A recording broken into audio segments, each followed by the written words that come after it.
যুক্তি খণ্ডন পর্বে বিপক্ষ দলের দলনেতা অহনা আক্তার মৃত্যুকে তার বক্তব্য জানাচ্ছেন। ধন্যবাদ মাননীয় মডারেটরকে আমাকে আবারও যুক্তি উপস্থাপনের সুযোগ দেয়। মাননীয় মডারেটর, আমার বিপক্ষ দলে যুক্তি খণ্ডনের সময় সে বারবারই বলছে যে চীন একটি উন্নত রাষ্ট্র, কিন্তু তিনি এর পক্ষে কোনো যুক্তি দেননি। চীন যে একটি উন্নয়নশীল রাষ্ট্র তা আমরা বলতে পারি, কারণ চীনে শিল্প বিপ্লব শুরু হয়েছিল 1970-এর শেষের দিকে, কিন্তু একটি উন্নত রাষ্ট্রের শিল্প বিপ্লব শুরু হয়েছিল 1800 শতকের শেষের দিকে। এ থেকে বোঝা যাচ্ছে যে চীন একটি উন্নয়নশীল রাষ্ট্র।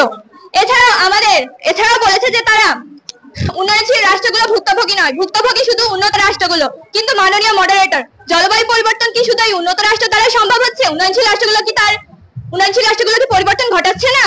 উন্নয়নশীল রাষ্ট্রগুলোতে যে উন্নত শিল্প কারখানাগুলো রয়েছে তা থেকে কি কোনো পরিমাণে carbon die oxide CFC gas নির্গত হচ্ছে না? সেগুলো কি বায়ুতে মিশছে না এবং সেগুলো কি জলবায়ু পরিবর্তনের ভূমিকা রাখছে না? এছাড়াও আমার বিপক্ষ দল আরো বললেন যে তারা যে মাথাপিছু আয়ের কথাটা উল্লেখ করছেন, মাথাপিছু আয়টা উন্নত রাষ্ট্র তা যথাযথভাবে প্রয়োগ করছে, ফলে তারা যেমন ক্ষতি সাধন করে এমন পদার্থ আবিষ্কার করছে, সেগুলো নির্গমনেরও ব্যবস্থা করছে। কিন্তু উন্নয়নশীল রাষ্ট্রগুলোর সেগুলোর অপব্যবহারের ফলে তারা এই ক্ষতিকারক পদার্থগুলো নিঃসরণের ব্যবস্থা করতে পারছে না। এছাড়াও আমরা বলতে পারি যে জলবায়ু পরিবর্তনের জন্য যে শুধু উন্নয়নশীল রাষ্ট্র দায়ী, এ কথাটি তো যেমন সত্য তেমনই এই রাষ্ট্রের জনগণের অসচেতনতাটাও মেন দায়ী। কারণ একটা জনগণ যদি সচেতন হয় তাহলে সেই সব পরিস্থিতি মোকাবিলা করতে পারে। আমরা যদি লক্ষ্য করি, কোভিড-19-এ যখন পুরো বিশ্ব করোনা আক্রান্ত ছিল তখন বিশ্ববাসী সচেতন হয়েছিল বলেই তারা সেটি মোকাবিলা করতে পেরেছে। আজ উন্নত রাষ্ট্রগুলো সচেতন বলে তারা পরিবেশের এবং জলবায়ুর ক্ষতি করে এমন পদার্থগুলোর পরিমাণ কমিয়ে আনতে পারছে, কিন্তু উন্নয়নশীল রাষ্ট্রগুলো অসচেতন বলে তারা দিন দিন এর প্রভাব বিস্তার করছে।